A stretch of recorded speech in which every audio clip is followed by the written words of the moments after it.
Hi, it's me again with laser tips and tricks, and this is the way I would engrave some spoons. I had to engrave 13 spoons this morning, and the best way I've found, unless you're going to do hundreds of spoons where you want to make a special jig, if you're just doing 10 or 20, it only takes like 40 seconds to run them.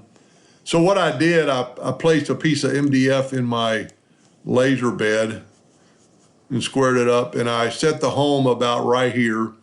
And all I did is I drew a 2-point line, whatever length I need it to be, and then I drew another 2-point line, holding down the control button so they're perpendicular, and then make that a cross, and then run that job as a vector engrave on a piece of scrap MDF or birch plywood or whatever, and it's going to mark this X and mark you a line. And when you do center engraving, if you will put the red dot right on that line, in this particular case, this spoon had a hole in it, so I was able to put that crosshair. One thing I did, I put down some painter's tape on the wood so I would not move it. Now, if I was going to do a lot, I would probably glue these blocks down. But I'm just getting a ballpark to make it even. And then I'm going to run that line just from the home position, but I moved the home like right up in here. And then I'm going to move it over the spoon. I'm going to focus on the spoon, but I want that red dot pointer still on that line.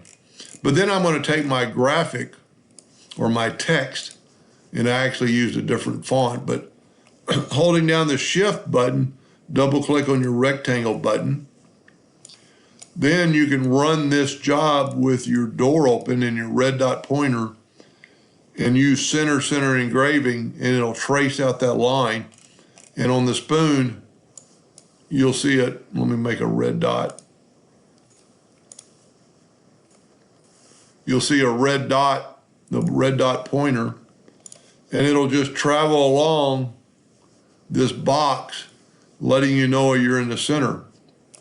Then you're ready to go, and just make sure you focus on your spoon and just run it center, because that red box is going to tell you if you're too close to this end or too close to this end. Once you do that, run it.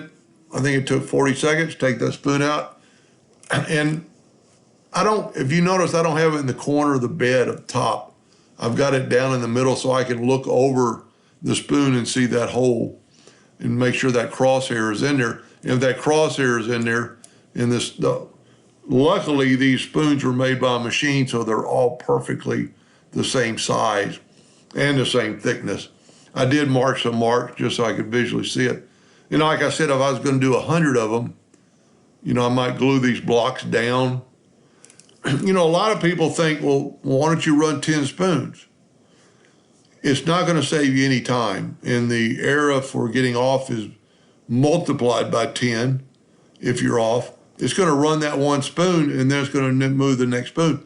This thing's going to recenter. Well, let's move the red dot like to the center of the engraving. And then you can see it, just visually see that red dot, and just run it center. And that engraving is going to be at the same spot every time. But this way, by running this line, you've got it perpendicular to your laser. Even if your wood's not square, this line will be square with your laser head. I hope that helped a little bit. Thank you for watching.